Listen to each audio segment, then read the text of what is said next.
காரைக்குடிக்கு விஜய் வர்றாரு, அந்த கூட்டத்தெல்லாம் பார்த்தீங்க.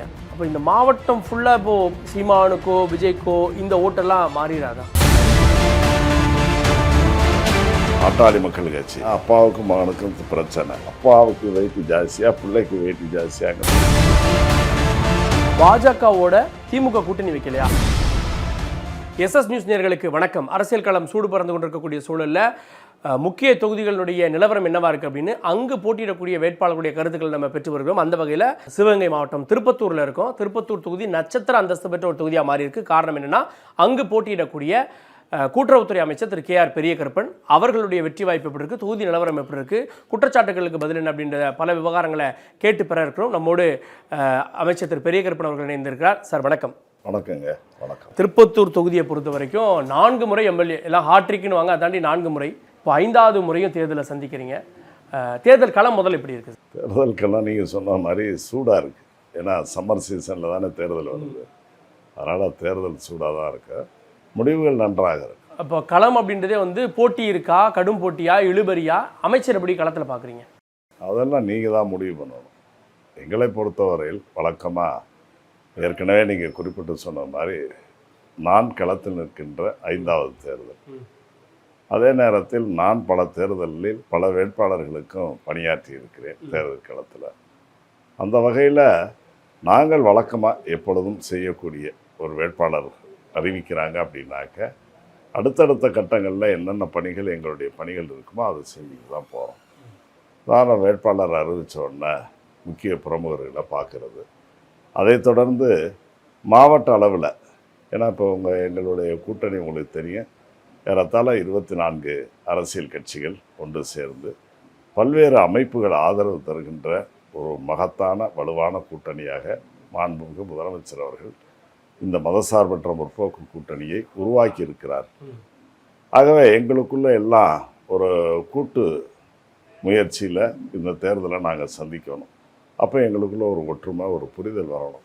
அதுக்காக படிப்படியாக முதல்ல மாவட்ட அளவில் நாங்கள் எங்களுடைய அந்த கலந்துரையாடல் கூட்டங்களை நடத்துவோம். அதை தொடர்ந்து ஒன்றிய வாரியாக அதெல்லாம் போகும். அதன் பிறகு வேட்பாளர்கள் கிராமங்களுக்கு, இப்போ நீங்கள் பார்த்தீங்களே அது மாதிரி கிராமங்களில் போய் வாக்காளர்களை எல்லாம் சந்தித்து ஓட்டு கேட்குறது, இதுதான் நடைமுறை. அதுதான் இப்போவும் செய்கிறோம். இப்போ எதிர்க்கட்சிகள் வைக்கிற குற்றச்சாட்டு அப்படின்றது, இப்போது நீங்கள் இந்த தொகுதியில் கிட்டத்தட்ட ஒரு தலைமுறையாக நீங்கள் தான் சட்டமன்ற உறுப்பினர். இப்போ வந்திருக்கக்கூடிய அதிமுக பாஜக வேட்பாளர் வைக்கிறது, நீங்கள் தொகுதிக்கு ஒன்றுமே பண்ணல, சிவகங்கை முன்னேற்றிருக்கலாம் அப்படின்லாம் சொல்கிறாங்களே, அதுக்கு என்ன பதில்? திருப்பத்தூர் தொகுதியை பொறுத்தவரையில் இது முன்னேறிய தொகுதியாக தான் இருக்குது. இன்னும் சிவகங்கை மாவட்டத்தில் மற்ற தொகுதிகளை விட நீங்கள் ஆரம்ப காலத்தில் திருப்பத்தூர் தொகுதி எப்படின்னா 62ல் திராவிட முன்னேற்ற கழகத்தின் சார்பில் அன்றைக்கு அண்ணன் சே. மாதவன் அவர்கள் இத்தொகுதியிலே போட்டியிட்டு 62லே சட்டமன்ற உறுப்பினராக வந்தாங்க. அதன் பிறகு 67ல் திராவிட முன்னேற்ற கழகம் பேரறிஞர் அண்ணா அவர்கள் தலைமையில் ஆளுங்கட்சியாக வந்துச்சு. அப்போ இருந்த 8 அமைச்சர்களில் ஒருத்தராக அண்ணன் சே. மாதவன் அவர்கள் இடம்பெற்றிருந்தாங்க. அண்ணா காலத்தில் அமைச்சராகவும், பேரறிஞர் அண்ணா அவர்களுடைய மறைவுக்கு பிறகு நம்முடைய முத்தமிழறிஞர் கலைஞர் அவர்களுடைய அமைச்சரவையிலும் சக்திமிக்க துறைகளை அண்ணன் சே. மாதவன் அவர்களுக்கு அண்ணாவும் கலைஞரும் வழங்கினார்கள். அப்போ அதையெல்லாம் பயன்படுத்தி இந்த தொகுதி தொடக்க நிலையிலே நல்ல வளர்ச்சி பெற்ற தொகுதியாக இந்த தொகுதி உருவெடுத்தது. அதனால் இந்த தொகுதியை பொறுத்தவரையில் பெரும்பாலான அடிப்படை கட்டமைப்பு வசதிகள் கடந்த காலங்களிலேயே ஓரளவு உருவாகி இருக்கிற ஒரு தொகுதி தான். தொடர்ந்து இப்பொழுதும் இன்னும் கூடுதலான வசதிகளை இந்த தொகுதி கிடைத்தது. நீங்கள் இந்த கடந்த காலங்கள் பற்றி பேசுகிறப்போ ஒவ்வொரு தேர்தல்லையும் உங்களுக்கு போட்டியாக புது புது நபர்கள் வருவாங்க. இப்போது ஒரு சூழலுக்கு அப்புறம் பார்க்குறோம், திரு ராஜகண்ணப்பன் அவர்கள் இங்கே திமுகவில் இருக்கிறாரு. அசோகனாக இருக்கட்டும், மருது அழகராஜும் சரி, உங்களை எதிர்த்து போட்டிட்டவங்களா அப்புறம் திமுகவுக்கு வந்துடுறாங்க அப்படின்றத பார்க்குறோம். இது எப்படி எடுத்துக்கிறது? ஒரு காலகட்டத்தில் நீங்கள் சொன்னது மாதிரி 11களில் எதிர்த்து நான் முதல் தேர்தல் 2006ல் அப்பொழுது சட்டமன்ற உறுப்பினராக இருந்த திரு உமாதேவன் அவர்களை தான் நான் எதிர்கொள்ள வேண்டிய நிலை. நான் இதுவரை சந்தித்த 4 தேர்தல்களுமே அதிமுக வேட்பாளர்கள் தான் நின்றுருக்காங்க. எல்லாருமே ஓரளவு நல்ல பிரபல்யமானவர்கள், வலுவான வேட்பாளர்களை தான் சந்தித்தோம். இந்த முறை பாரதிய ஜனதா கட்சியின் சின்னத்தில் தென்னிந்திய பார்வர்ட் பிளாக் என்ற அமைப்பை சார்ந்த தலைவர் போட்டியிடுவதாக. திருமாறன். இப்போ பாஜக நிற்கிறது உங்களுக்கு, இப்போ கூட கருப்பு சட்டை போட்டு போராட்டம்லாம் பண்ணிட்டு வந்திருக்கீங்க பாஜகவை எதிர்த்து. அது ரொம்ப எளிதானதுன்னு பார்க்குறீங்களா, இல்லை பாஜகவே நிற்கிது அப்படின்னு பார்க்க வேண்டுமா? எதையுமே எளிது அது கடினம் அப்படின்றது இல்லை. எங்களுடைய பாணி, நான் ஏற்கனவே சொன்னது மாதிரி, எங்களுடைய திட்டமிட்ட தேர்தல் பணிகளை நாங்கள் செய்து கொண்டே போவோம்.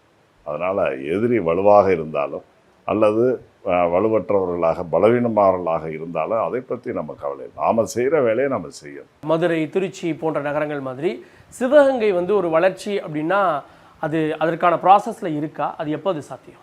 அதாவது ஒரு மாவட்டம், ஒரு நகரத்தினுடைய வளர்ச்சி என்பது அது சார்ந்திருக்கிற இயற்கை சூழல் போன்றவற்றையும் பொறுத்து இருக்குது. ஏன்னா தொழிற்சாலை வரணும் போகணும்னா தொழிலதிபர்கள் நிரம்பிய மாவட்டம் இந்த சிவகங்கை மாவட்டம். நீங்கள் பார்த்தீங்கன்னா ஏஎம்எம் குரூப் இருக்குது, ஏஎம்எம் குரூப் இருக்காங்க, செட்டிநாடு குரூப் இருக்குது, ஏசிஎம் இருக்காங்க. பெரிய தொழிலதிபர்கள் நிறைந்த மாவட்டம் இந்த சிவகங்கை மாவட்டம். ஆனால் அவங்க யாருமே இங்கே தொழில் பண்ணுறதில்ல, பிற மாவட்டங்களில் பண்ணுறாங்க, பிற மாநிலங்களில் போய் பண்ணுறாங்க, வெளிநாடுகள்லையும் பண்ணுறாங்க. காரணம் என்னென்னா அதுக்கான சாத்தியக்கூறுகள் இங்கே ரொம்ப கம்மியாக இருக்குது. ஒரு தொழில் பண்ணணும், ஒரு இன்வெஸ்ட் பண்ணுறாங்க அப்படின்னா அந்த தொழில் அவர்கள் வெற்றி பெறுவதற்கான சாத்தியக்கூறுகள் இருக்குதான்னு பார்க்கணும். அது நீங்களாக இருந்தாலும் நானாக இருந்தாலும் பார்ப்போம். ஆக இந்த பகுதிக்கு எந்த தொழில் செய்தால் உகந்ததாக இருக்கும் என்று பார்த்து தான் முதலீட்டாளர்கள் அவர்கள் பாதுகாப்பாக தான் அதை பண்ணுவாங்க. அப்படி இல்லாத சூழ்நிலைகளை தான் தள்ளிக்கிட்டு போகுது. அப்படி இருந்தும் கூட இப்பொழுது வேலைவாய்ப்பை உருவாக்குவதற்கு 1000 படித்த இளைஞர்கள் வேலைவாய்ப்பு பெறுவதற்கு ஏற்றவாறு மினி டைடல் பார்க் ஒன்று ஏறத்தாழ 33 கோடி ரூபாய் மதிப்பீட்டில் காரைக்குடி அருகில் உருவாக்கப்பட்டு மாண்புமிகு முதலமைச்சர் அவர்கள் கடந்த 2 மாதங்களுக்கு முன்னர் அதை திறந்து வைத்து சென்றிருக்கிறார்.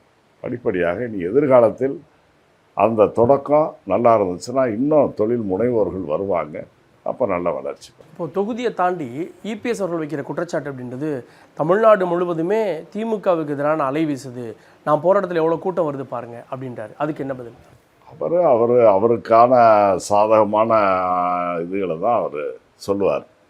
அவங்களுக்கு வந்து கூடுற கூட்டம் அவருக்கு பெருசாக தெரியும். நாங்கள் அப்போ கூட்டம் இல்லாமல் நாங்கள் என்ன நிழலை பார்த்தா பேசிட்டு வர்றோம், நாங்களும் கூட்டத்தை ஆட்சி மாற்ற மனநிலை அப்படின்றாரு அவர். அது அவர் 10 தேர்தலில் இப்படி தான் சொன்னார், தோல்வியை தான் சந்தித்தார். இப்போ 11வது தேர்தலில் சொல்கிறாரு, திருப்பியும் அதை தான் அவர் சந்திப்பார். இப்போது பாஜக கூட்டணி, பாமக, குறிப்பாக இந்த மண்டலத்தில் அமமுகவுடைய சேர்க்கை, அமமுக வந்ததுக்கப்புறமா காரைக்குடி போன்ற பகுதிகள் இதெல்லாம் இன்னும் கொஞ்சம் அவங்க டஃப் ஃபைட் கொடுக்குறாங்கன்னு பார்க்கலையா? அமமுக அதனுடைய தனித்தன்மையை இன்றைக்கு இழந்திருக்கிறது. கடந்த தேர்தலில் அமமுகவுக்கு இருந்த வேகன்றது வேறு, அதற்கு இருந்த ஆதரவுன்றது வேறு. திரு டிடிவி தினகரன் அவர்களே அதாவது கொஞ்சம் யோசிச்சு கூட பேசியிருக்கலாம்.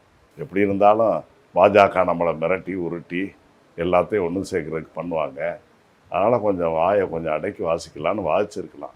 எந்த அடிப்படையில் திருப்பி பழனிசாமி 2 பேரும் ஒன்றா வந்து பிரச்சாரம் பண்ணுறாங்க? எப்படி சார் சேர்ந்தாங்க? பாஜகவோட திமுக கூட்டணி வைக்கலையா? அப்பெல்லாம் தப்பா தெரியலையா? இப்போ பாஜகன்றீங்களே அப்படிங்க. அன்றைய சூழ்நிலை வேறு, இன்றைய சூழ்நிலை வேறு. அன்னைக்கு வாஜ்பாய் அந்த கட்சியினுடைய முகமாக பிரதமர் இதுவாக இருந்தார். வாஜ்பாயை பற்றி திமுக தரப்பில் ஏன் கலைஞருடைய மனசாட்சியாக அறியப்பட்ட அண்ணன் முரசொலி மாறன் அவர்களே நாடாளுமன்றத்திலே பதிவு செய்திருக்கிறார். Right man in a wrong person, right person in a wrong பார்ட்டின்னு சொன்னது அந்த அளவுக்கு வாஜ்பாய் அவர்களுக்கு ஒரு தனிப்பட்டது. இப்போ இந்த கருப்பு சட்டை போட்டுக்கிறதால கேட்குறேன், இந்த தேர்தல் நேரத்தில் இந்த மகளிர் இடஒதுக்கீடு மசோதா அதோடு சேர்ந்து தொகுதி மறுவரையறை இது 2ஐயும் எதிர்த்து போராட்டம் தமிழ்நாடு வந்து பழைய திருத்திக்கிறோன்னா மகளிர் இடஒதுக்கீடை பற்றி அதை பற்றி இது இல்லை. முதல் கட்டமாக என்னது, முதல்ல நம்பர் ஆஃப் சீட்ஸ் இன்க்ரீஸ் பண்ணுறாங்க, அதாவது இதோட கனெக்ட் பண்ணுறாங்க. அப்புறம் அது வந்து சும்மா ஒரு ஹிடன் இது தானே தவிர வெளிப்படையாக அவங்க பண்ணுறதுனுடைய நோக்கம் என்னன்னா வடபுலத்தில் இதனுடைய எண்ணிக்கையை உயர்த்தணும். சிவகங்கை மாவட்டம் அப்படின்னா நீங்கள் பொறுப்பு அமைச்சர். இப்போ சிவகங்கை மாவட்டத்தில் காரைக்குடியில் சீமான் போட்டிடுறாரு, காரைக்குடிக்கு விஜய் வர்றாரு, அந்த கூட்டத்தெல்லாம் பார்த்தீங்க. அப்போ இந்த மாவட்டம் ஃபுல்லாக இப்போது சீமானுக்கோ விஜய்க்கோ இந்த ஓட்டெல்லாம் மாறிடாதா? அவங்க வாங்குற ஓட்டு வாங்குவாங்க, அதிகமாக இருக்கு. என்ன கேட்குறேன், எங்களுக்கான வாக்குகள் எங்களுக்கு நிரந்தரமாக இருக்குது. எங்களை பொறுத்தவரையில் திராவிட முன்னேற்ற கழகம், காங்கிரஸ் பேரியக்கம், பொதுவுடைமை இயக்கங்கள், புதிதாக நம்முடைய தேமுதிக அந்த கூட்டணிக்கு வந்திருக்கு. விடுதலை சிறுத்தைகள் ஏற்கனவே இருக்காங்க. மற்ற நம்ம கே செல்வகுமார் தலைமையிலான தமிழர் தேசம் போன்ற புதிய கட்சிகளும் இப்போ 2024 நடந்த தேர்தலில் நாங்கள் மகத்தான வெற்றியை பெற்றோம். அன்றைக்கு இருந்த அரசியல் கட்சிகளை விட கூடுதலான கட்சிகள் இன்றைக்கு எங்களது மதசார்பற்ற முற்போக்கு கூட்டணியில் இணைந்திருக்கிறது. அத்தகைய இணக்கமான ஒரு சூழ்நிலையை கூட்டணியின் தலைவர் அண்ணன் தளபதி அவர்கள் உருவாக்கி இருக்கிறார்கள். ஆகவே கடந்த தேர்தல் முடிவுகள் எப்படியோ அந்த தேர்தலில் திராவிட முன்னேற்ற கழக அணி எத்தகைய வலிமை இருந்ததோ அதை விட கூடுதல் வலிமையாகத்தான் இருக்கிறது. பாட்டாளி மக்கள் கட்சி அவர்களோட கூட்டணி இருக்காங்க. அந்த கூட்டணி என்ன, அப்பாவுக்கும் மகனுக்கும் பிரச்சனை, அப்பாவுக்கு வெயிட்டு ஜாஸ்தியாக பிள்ளைக்கு வெயிட்டு ஜாஸ்தியாங்கிறது இனிமேல் தான் தெரியும்.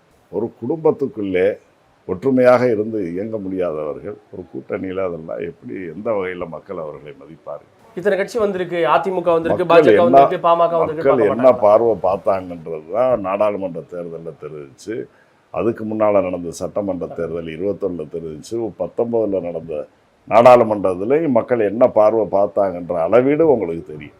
இறுதி அந்த தேர்தல் அறிக்கை அப்படின்னு வரப்போ 10,000 ரூபாய் பணம் ப்ளஸ் ஃப்ரிட்ஜ் அப்படின்லாம் அதிமுக விளம்பரம் பண்ணுறாங்க. நீங்கள் இந்த பக்கம் இந்த 8,000 ரூபாய் கூப்பன் அப்படின்றீங்க, 2,000 ரூபாய் உயர்த்தி கொடுப்போம், அவங்களும் 2,000 ரூபாய் தருவேன் மகளிர் உரிமை தொகைன்றாங்க. எது எடுபட்டிருக்குன்னு நினைக்கிறேன்? அதாவது எப்பொருள் யார் யார் வாய் கேட்பின்னு அப்பொருள் மெய்ப்பொருள் காண்பது அறிவுன்னு ஒருத்தர் சொல்கிற வார்த்தைகள், நீங்கள் சொல்கிறீங்கன்னா உங்கள் வார்த்தைக்கு ஒரு வேல்யூவேஷன் இருக்குது. நான் சொல்கிறேன்னா எனக்கு ஒரு இது இருக்குது. நான் ஏற்கனவே கொடுத்த வாக்குறுதிகளை நிறைவேற்றிய ஒரு தலைவன் என்பதை இன்னைக்கு திமுகவுக்கு அந்த இது உண்டு, கலைஞர் காலத்திலே உண்டு. இன்றைக்கு அண்ணன் தளபதி அவர்களுக்கும் அந்த மக்கள் அவர் மீது நம்பிக்கை வைத்திருக்கிறார். இந்த மாவட்டத்தில் எத்தனை தொகுதிகளை உங்கள் கூட்டணியும் நீங்களாம் வெல்லுவீங்க? 4 தொகுதிகள் இருக்குது. காரைக்குடி, திருப்பத்தூர், சிவகங்கை, மானாமதுரை. இந்த 4ல் கடந்த தேர்தலில் நாடாளுமன்ற தேர்தலில் முழுமையான வெற்றியை பெற்றோம். சட்டமன்ற தேர்தல் 21 நடந்ததில் சிவகங்கை தவிர்த்து பிற 3 தொகுதிகள்லையும் நாங்கள் வெற்றி பெற்றோம்.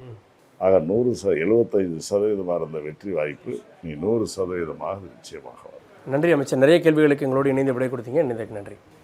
திருப்பத்தூர் தொகுதியினுடைய நிலவரம் எப்படி இருக்குது அப்படின்றத அங்கு கிட்டத்தட்ட 20 ஆண்டுகளாக எம்எல்ஏவாக இருக்கக்கூடிய அமைச்சராக இருக்கக்கூடிய திரு பெரியகருப்பன் அவர்களிடம் கேட்டோம். தொகுதியினுடைய முடிவுகள் என்னன்றதை, தேர்தல் முடிவுகளை தெரிந்து கொள்ளலாம். தொடர்ந்து இன்னொரு தொகுதியினுடைய நிலவரத்தோடு சந்திக்கலாம். தொடர்ந்து இணைந்திருங்கள் SS நியூஸ் டிஜிட்டலுடன்.